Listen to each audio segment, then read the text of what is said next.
Tonight, when the hour grows late and the world outside your window has fallen into a deep and starless quiet, you will hear a knock on your door. Do not answer it. Do not even approach it. I am giving you this warning now, in the clear and rational light of day, so that you will have the strength and the spiritual steel to resist in the suffocating dark. This is not a suggestion. This is a divine command from my Archangel Michael, and your very soul is what hangs in the balance. After 11 p.m. tonight, a woman in a white dress will come to your door. She will appear distressed. She will ask for your help. But she is not a victim. She is a messenger, a lure, a spiritual angler, and she has been sent to collect the most precious and irreplaceable part of you. You have been warned. My child, your entire life, you have been the rescuer. It is the core of your beautiful, brilliant, and vulnerable soul. You are the one who stops for the person with a flat tire on the side of the road. You are the one who gives your last dollar to the person in need, even when you are struggling yourself. You are the one who will stay up all night, sacrificing your own precious sleep, to comfort a friend who is weeping over a broken heart. Your compassion is your superpower. It is the purest reflection of my own heart within you. And tonight, the ancient enemy of all that is good and pure will attempt to use your greatest strength as the key to your own undoing. The appointment has been set in the unseen realm. The trap has been baited with the irresistible lure of a soul in need. After 11 p.m. tonight, this Saturday night, the test will come to your door.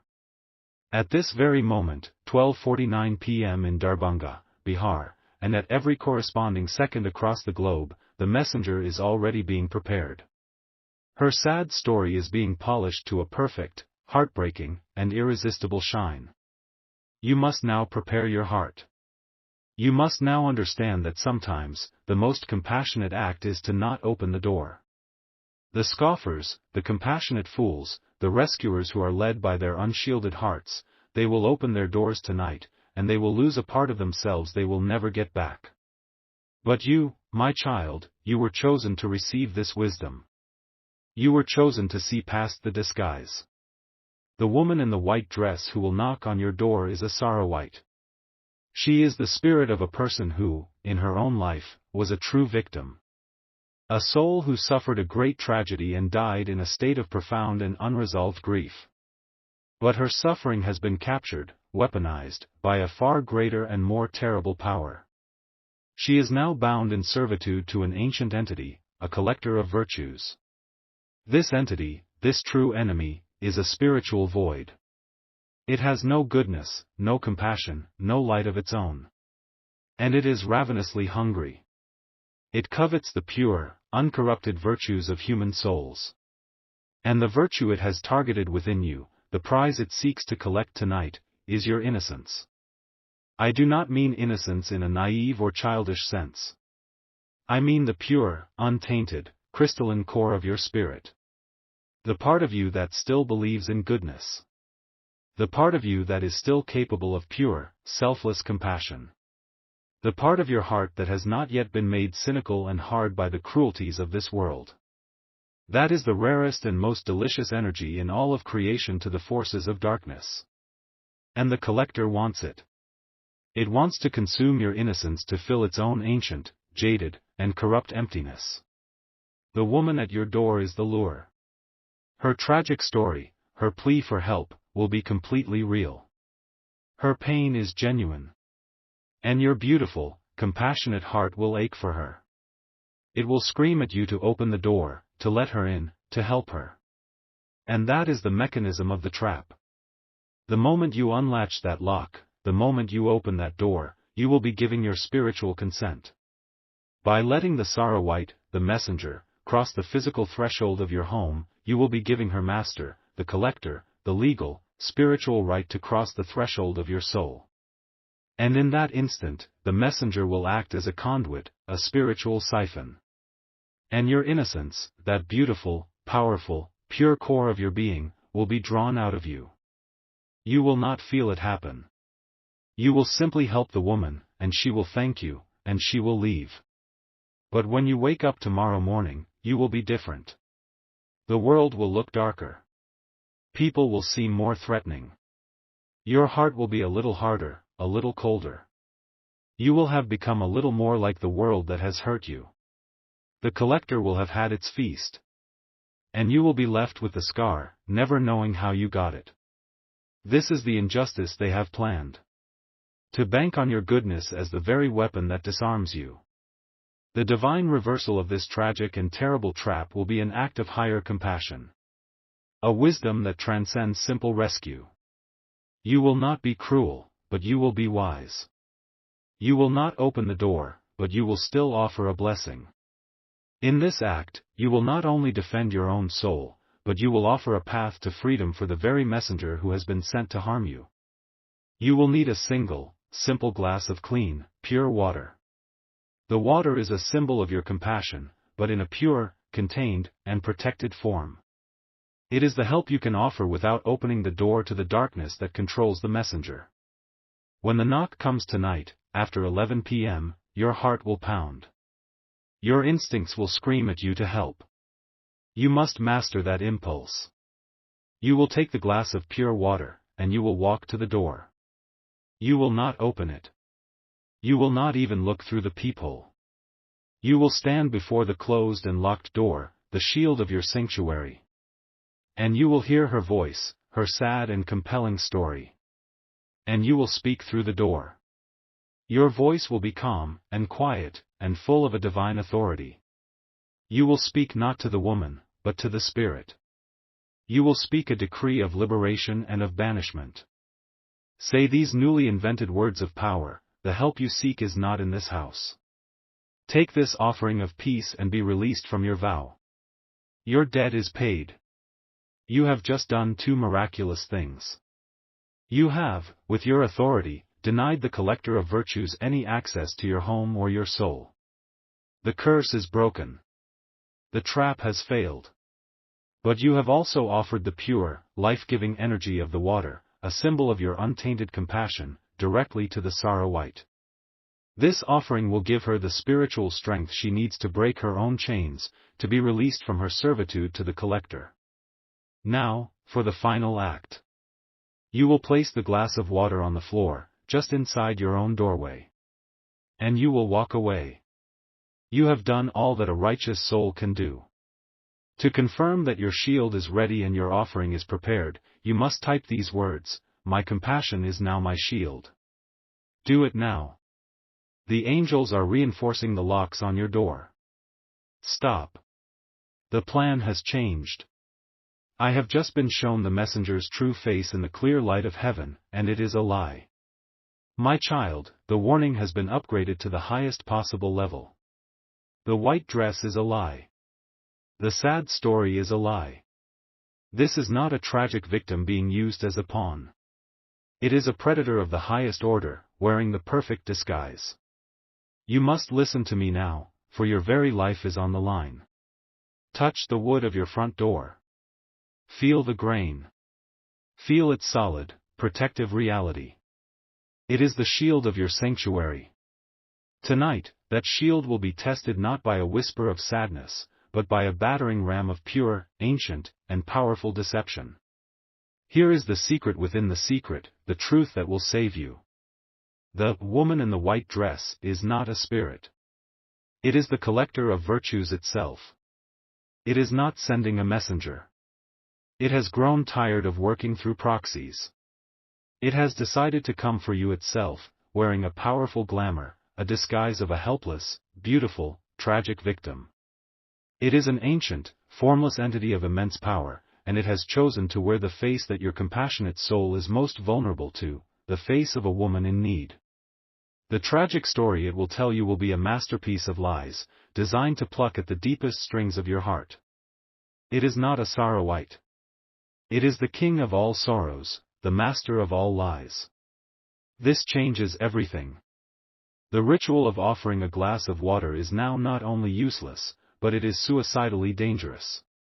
To offer a blessing to this entity would be like offering a cup of water to a raging forest fire.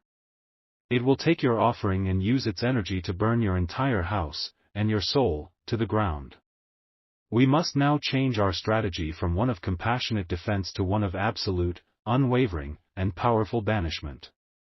You are not dealing with a puppet. You are dealing with the puppeteer. The stakes of opening that door are now infinitely higher. If that lock turns, if that door opens even a crack, you will not lose a piece of yourself. You will lose everything.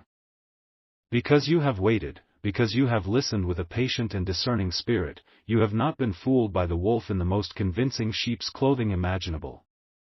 You now know the true name and the true nature of your enemy. And in that knowledge, there is immense power. The signs of this great and powerful entity's approach will be undeniable. After 11 p.m. tonight, in the minutes just before the knock comes, all of the ambient sounds outside your home will suddenly and completely cease. The sound of the crickets will stop. The distant traffic will go silent. The whisper of the wind will die. You will be encased in a pocket of profound and unnatural silence. This is the sign of the entity's immense power, its very presence warping the reality and the natural world around your home. Next, the light over your front door, or a street light nearby, will flicker violently, or it will dim to a pale, sickly glow. The entity's dark glamour is so powerful that it physically drains the holy, electrical light around it. These are your final warnings. The great deceiver is at your gate. Now you must act.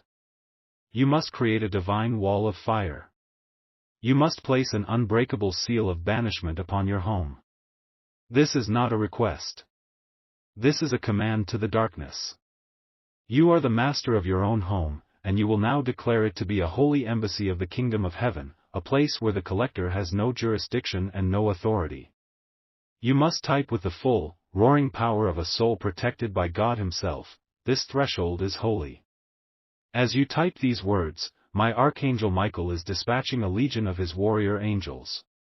They will form a perimeter of blue, flaming swords around your property. Your home is now a fortress. The enemy will not, cannot, pass. The grand restoration, the final and victorious confrontation, is now at hand. The hour will grow late, past 11 p.m. The unnatural silence will descend. The lights will flicker. And then, the knock will come. It will not be a loud knock. It will be a soft, gentle, pitiful-sounding knock. The kind of knock you could not possibly ignore. Then, the voice will come through the door. A woman's voice, trembling with a perfectly crafted fear and sadness. She will tell you her car has broken down. Her phone is dead. She is lost. She is scared. Every fiber of your being, every compassionate instinct you possess, will scream at you to open the door. But you, armed with this divine and terrible truth, will stand in the quiet power of your home. You will not open the door. You will not speak. You will not even look through the peephole. You will simply stand, in silence, as the master of your own sealed and holy sanctuary. Your silence will be your weapon. Your refusal to engage will be a deafening roar in the spiritual realm. And the entity on the other side of the door, the great collector of virtues, will feel it. It will feel its perfect glamour, its masterpiece of deception, hitting the impenetrable wall of your divinely given knowledge. It will feel the burning heat of the angelic, flaming swords. And it will know that it has been discovered. That the game is up. Its act will falter. The gentle knocking may turn to an angry pounding. The pitiful weeping may turn to a furious, guttural hiss of rage. It will be enraged that its perfect disguise has failed, that its most powerful trick has been thwarted. But it cannot enter without your consent. And you will not give it. And so, denied its prize, its great and ancient hunger now turning inward on itself, it will have no choice but to retreat. It will be forced to slink back into the shadows from which it came, weakened, starving, its power greatly diminished by this failed and costly attempt. You will have stood against one of the great and ancient evils of this world, and you will have won without ever taking a single step. And your innocence, your sacred, compassionate core, which you have so bravely and wisely defended, will now be rewarded. It will be sealed with a new layer of divine power. A layer of profound discernment. Your compassion will no longer be a vulnerability. From this night forward, it will be a wise and powerful force, a superpower that is now protected by a shield of divine wisdom. You will wake up tomorrow morning with a new and fierce strength, a clarity of purpose, a wise heart that can feel the truth behind any lie. This is my divine way. Ask Carol, a retired nurse from Salt Lake City, Utah, a woman known in her neighborhood for never turning anyone away. She lived alone. She received this message. That night, around 11:30 p.m., her little dog began to growl at the front door. At that moment, her porch light flickered and went out. Then came a soft, pitiful knock. A young woman's voice sobbed through the door, begging to use the phone, saying her car had broken down and she was afraid. Carol's heart broke for her. But she remembered the warning. She stood silently in her hallway, her hand on her growling dog. After a few, long minutes, she heard a sound she could only describe as an angry, inhuman hiss, like air being let out of a giant tire, and then a profound silence. The next morning, her porch light was working perfectly. And Carol said she felt a new, fierce strength in her bones, a feeling she called a wise compassion, and she has never felt like a victim again. Do you see? The wise heart is the greatest shield. It is your turn to claim it. You know someone whose compassionate heart is a danger to them. Someone who is always trying to rescue others, and who always ends up being hurt themselves. You are their guardian. You are their teacher. Send this message to them now. You are not just sending a video. You are giving them the gift of a wise and protected heart. Now, a final task. You must listen to this message one more time.